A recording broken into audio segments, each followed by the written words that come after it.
है आप सभी का। आपके साथ मैं हूं अपर्णा और आज हम बात करने जा रहे हैं आज के हस्तिनापुर की। आज का हस्तिनापुर कैसा है, महाभारत काल की कहानियों को कैसे समेटे हुए है और क्यों आज हम हस्तिनापुर की बात कर रहे हैं, ये सवाल आपके मन में जरूर उठ रहे होंगे। वैसे तो आजादी के बाद से ही हस्तिनापुर के कायाकल्प करने की कोशिशें चल रही थी, लेकिन बहुत ज्यादा बदलाव नहीं हुआ। अब खबर है कि यहाँ की तस्वीर जल्द बदलेगी। सीएम योगी ने भी हस्तिनापुर का जिक्र किया है, लेकिन क्यों किया है आज उसे समझिए और कैसे किया जाएगा कायाकल्प, महाभारत की कहानी के साथ देखिए।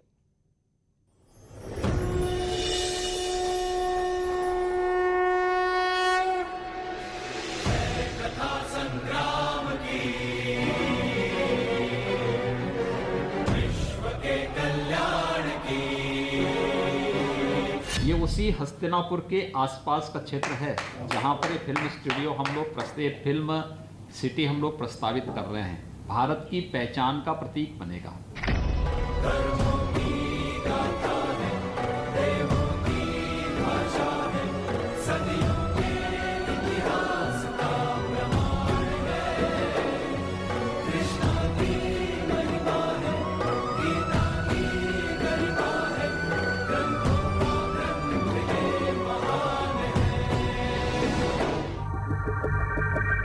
ये सदियों के इतिहास का प्रमाण है। ये हस्तिनापुर का संसार है। उत्तर प्रदेश के मुख्यमंत्री योगी आदित्यनाथ ने नोएडा में फिल्म सिटी बनाने का ऐलान किया है।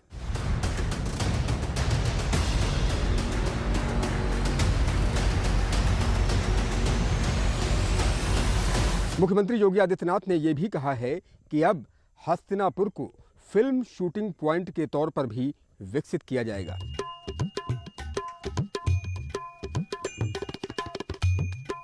बढ़िया हो जाएगा, मतलब ये तो इकले से आए तो डर भी न लगेगा, फिर अच्छा हो जाएगा। बढ़िया, बहुत अच्छा, उनका रेस्पेक्ट भाव से धन्यवाद, बहुत अच्छा होगा। ये तो एक बहुत पुराना मैन मंदिर है, ये छुपा हुआ है। अच्छा है उन्होंने सोची बाहर निकालने की।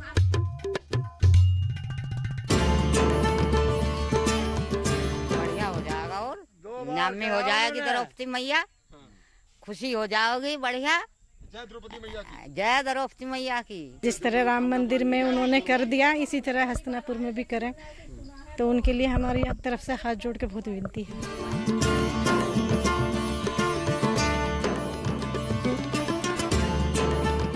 अब बदल जाएगी हस्तिनापुर की तस्वीर, बदलेगी यहाँ के लोगों की तकदीर।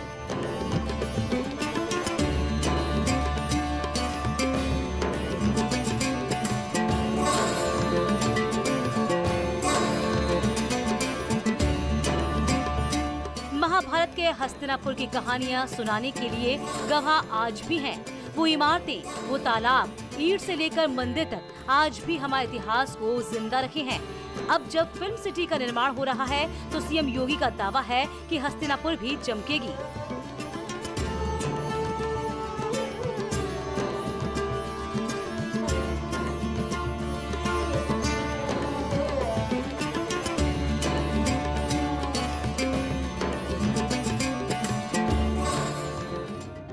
फिल्म सिटी के साथ हस्तिनापुर के विकास के ऐलान के बाद न्यूज 18 की टीम ने इस साक्ष्य की तलाश में वो निकल गई।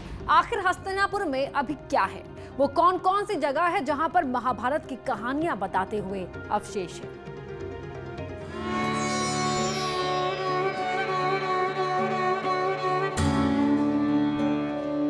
मेरठ से 40 किलोमीटर दूर आज हम चल रहे हैं हस्तिनापुर नगरी में। जब हम हस्तिनापुर में दाखिल हुए तो लहलहाती फसलों ने स्वागत किया और एक कच्ची सड़क जिसका नाम है द्रौपदी मंदिर मार्ग, उससे होते हुए जब हम आगे बढ़े तो रास्ते में हमें कुछ महिलाएं मिली जो पीपल के पेड़ के नीचे पूजा कर रही थी।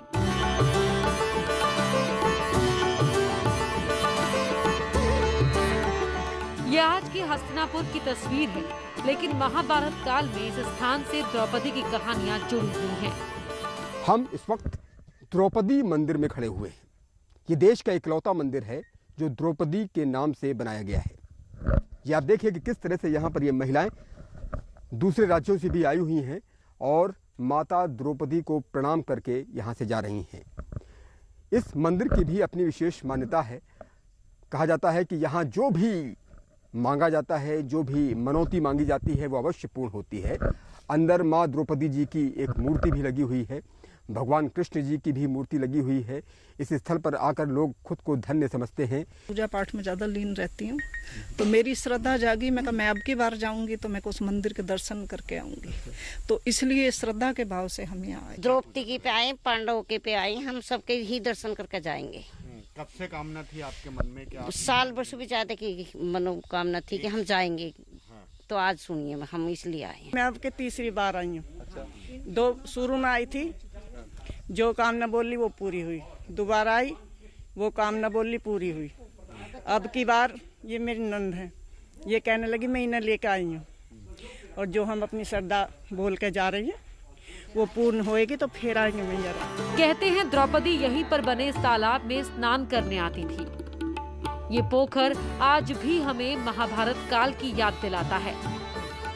मान्यता है कि आज भी जो इस पोखर में स्नान करता है उसे पुण्य मिलता है। ये द्रौपदी का घाट भी है, इस घाट को भी दिखाइए। और यहाँ लिखा हुआ है द्रौपदी मंदिर घाट। द्रौपदी मंदिर घाट की भी मान्यता है कि यहाँ स्नान करने से चर्म रोग दूर हो जाते हैं। ये द्रौपदी मंदिर घाट लिखा हुआ है, पर्यटन विभाग ने इसको बनवाया है। द्रौपदी मंदिर का सौंदर्यीकरण कराया गया है। ये आप तस्वीरें देखिए कि किस तरह से ये स्थल है। यहाँ पर लोग इस पीपल के पेड़ के नीचे भी मनौती मांगते हैं, और जो भी मांगा जाता है वो यहाँ अवश्य पूर्ण होता है। इस जल के बारे में कहा जाता है कि यहाँ जो भी स्नान करता है उसके चर्म रोग दूर हो जाते हैं, रोगों का निदान करता है। आप यहाँ द्रौपदी मंदिर में दर्शन करने के लिए आए हैं, कितनी खुशी का अवसर है। और मुख्यमंत्री योगी आदित्यनाथ ने अब इस क्षेत्र को विकसित करने की ठानी है। आप कितना खुश हैं? बहुत खुश हैं, बहुत खुश हैं। यहाँ कुछ अच्छा हो जाए, अच्छा बन जाए, रास्ते सज जाए, और मैया रानी का बार बार आने का मौका हमें मिले, अच्छा रास्ता हो जाए। इस मंदिर तक पहुँचने के लिए कितने कठिन रास्तों से गुजरना पड़ता है। ये देखिए, जो महिलाएं आई हैं यहाँ पर इन खेतों के बीच से चलते हुए यहाँ पहुँची हैं। ये श्रद्धा है जो उनको यहाँ पर लेकर के आई है। लेकिन अगर इस क्षेत्र का विकास किया जाए, इस क्षेत्र को और डेवलप किया जाए, तो यहाँ तांता लगा रहेगा। यहाँ पर गिनती की सिर्फ इतनी महिलाएं नहीं रहेंगी, बल्कि यहाँ इस क्षेत्र में तांता लगा रहेगा। और ये खेतों के बीच, जंगल के बीच में ये द्रौपदी का मंदिर है। आप ये रास्ता देखिए कि किस तरह से, कितना खौफनाक रास्ता है, भयानक रास्ता है। ग्रामीण यहाँ पर ऐसे ही आते रहते हैं और यहाँ पर अपनी फसल की देखभाल करने के लिए यहाँ आते हैं। अगर यहाँ के दिन बहुरे तो न सिर्फ यहाँ स्पिरिचुअल टूरिज्म बढ़ेगा, बल्कि यहाँ दूसरे टूरिज्म भी बढ़ेंगे। अब देखिए, ये मान्यता देखिए, द्रौपदी जी के मंदिर की मान्यता है। ये जौ लेकर के आई हैं और इस जौ को यहाँ पर डालते हुए जा रही हैं, बैक कदम पीछे करते हुए जा रही हैं। और यहाँ आकर के जो भी मनौती मांगी जाती है, जो भी प्रार्थना की जाती है, वो अवश्य पूर्ण होती है। ग्रेटर नोएडा में फिल्म सिटी के ऐलान के बाद यहाँ के विकास को लेकर श्रद्धालु ही नहीं, स्थानीय लोग भी खुश हैं। उनका कहना है कि यूपी सरकार के प्रयास से हो सकता है कि द्रौपदी की श्राप से इस धरती को मुक्ति मिल जाए। चीरहरण के वक्त द्रौपदी ने हस्तिनापुर को श्राप दिया था कि जहाँ नारी का सम्मान नहीं होता वो जमीन पिछड़ जाती है। उस श्राप का असर आज भी देखने को मिल रहा है और लोग इस पिछड़ेपन से मुक्ति चाहते हैं। मैं उनसे ये कहना चाहूँगी, कोई भी पुराना मंदिर है उसकी सब तरक्की करवाएं वो, तो खास तौर से हस्तिनापुर का और हस्तिनापुर का हाँ जी, जिस तरह राम मंदिर में उन्होंने कर दिया, इसी तरह हस्तिनापुर में भी करें। तो उनके लिए हमारी तरफ से हाथ जोड़ के बहुत विनती है। बढ़िया हो जाएगा, मतलब ये तो इकले से आए तो डर भी न लगेगा, फिर अच्छा हो जाएगा, बढ़िया श्रद्धा के साथ किया जाएगा। अगर उनकी श्रद्धा होगी प्रभु की, और कोई भी काम आप करते हो ना पूजा से रिलेटेड, उसमें आपकी श्रद्धा भाव का होना बहुत जरूरी है, चाहे एक पत्थर ही है। तो मुख्यमंत्री योगी आदित्यनाथ को आप लोग धन्यवाद देते हैं कि बिल्कुल धन्यवाद। 1949 में सरकार इसे एक बड़ा पर्यटन स्थल बनाना चाहती थी, लेकिन कुछ ही काम हो पाया। पर्यटन विभाग की वजह से महाभारत काल की निशानियां बची हुई हैं, जिसे देखने दुनिया भर से लोग आते हैं। मुख्यमंत्री योगी आदित्यनाथ ने, ऐसा लगता है कि हस्तिनापुर को द्रौपदी के श्राप से मुक्त करने की ठान ली है। अब जबकि नोएडा में फिल्म सिटी बन जाएगी तो यकीनन हस्तिनापुर फिल्म शूटिंग पॉइंट के रूप में विकसित होगा और ये तथाकथित द्रौपदी के श्राप से इस पावन धरती को मुक्ति अवश्य मिलेगी। कैमरा पर्सन अभिषेक शर्मा के साथ उमेश श्रीवास्तव, न्यूज़ 18 मेरठ। और यहाँ रुक रहे एक छोटे से ब्रेक के लिए। ब्रेक के बाद लौटेंगे तो आपको दिखाएंगे पीएम मोदी का फिटनेस फंडा।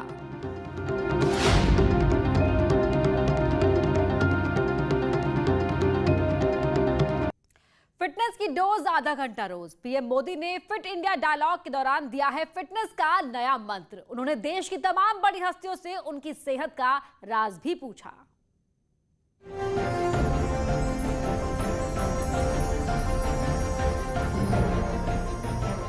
पूछा फिटनेस का सीक्रेट। फिटनेस की डोज आधा घंटा रोज। विराट से पूछा मिस करते हो दिल्ली के छोले भटूरे? तो दिल्ली के छोले भटूरे को ही बहुत दुखता हुआ होगा। बहुत ज्यादा सर। मिलिंद से पूछा माँ की सेहत का राज। आपकी माताजी का वीडियो क्लिपिंग फॉरवर्ड किया था। अरे वाह। तो मैंने कम से कम 5 बार देखा होगा। वाह। क्योंकि वो 81 उनका बर्थडे था और वो 15 पुलअप्स कर रही है। पुशअप्स, जी बिल्कुल। पुशअप कर रही हो। प्रधानमंत्री मोदी अपनी फिटनेस को लेकर कितने जागरूक हैं, ये देश ही नहीं बल्कि पूरी दुनिया जानती है। फिट इंडिया मूवमेंट को आगे बढ़ाते हुए प्रधानमंत्री ने देश की कुछ मशहूर हस्तियों से वीडियो कॉन्फ्रेंसिंग के जरिए बात की। इन्हीं में शामिल थे टीम इंडिया के कप्तान विराट कोहली।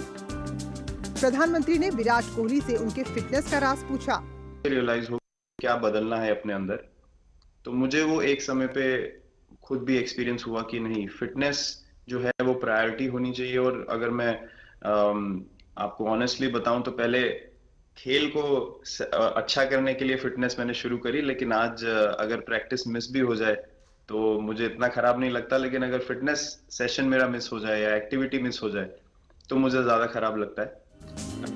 प्रधानमंत्री मोदी का सेंस ऑफ ह्यूमर भी गजब का है, लिहाजा उन्होंने विराट कोहली से पूछा कि क्या वो दिल्ली के छोले भटूरे मिस करते हैं। तो दिल्ली के छोले भटूरे को ही बहुत दुखता हुआ होगा। बहुत ज्यादा सर। देश के सबसे फिट मॉडल जाने माने अभिनेता मिलिंद सोमन से भी उनकी फिटनेस और उनकी 81 साल की मां की सेहत के बारे में सवाल किए। तो मैं उनसे कहता हूं कि मेरी मां है, 81 साल की है अभी, तो वो जो कर सकती है वो मैं सोचता हूं जब मैं उनकी उम्र तक पहुंचूंगा मुझे वैसा बनना है। तो मेरी मां एक मिसाल है वैसे मेरे लिए भी और बहुत सारे लोगों के लिए भी। प्रधानमंत्री मोदी ने जम्मू कश्मीर की फुटबॉलर अफशा आशिक से उनकी शारीरिक और मानसिक दोनों फिटनेस के बारे में जानने की कोशिश की। ज्यादातर कहते हैं band it like a Beckham, लेकिन मुझे भरोसा है कि अब वो कहेंगे S it like a Afsan. Thank you so much sir, thank you so much. मुझे यहाँ पे अपनी बात कहने का मौका दिया। इसके अलावा प्रधानमंत्री मोदी ने न्यूट्रिशनिस्ट रजुता दिवेकर, भारतीय पैरालंपिक के जेवलिन प्लेयर देवेंद्र झाझरिया, स्वामी शिव ध्यानम सरस्वती और मुकुल कानिटकर से भी फिटनेस को लेकर बात की। प्रधानमंत्री मोदी ने मेजर ध्यानचंद के जन्मदिन 29 अगस्त को फिट इंडिया मूवमेंट की शुरुआत की थी। उनका सपना है कि फिट इंडिया को एक जन आंदोलन बनाया जाए और इसी कड़ी के रूप में आयोजित किया गया था फिट इंडिया डायलॉग। और फिलहाल विशेष में इतना ही। आगे देखिए खबर दमदार।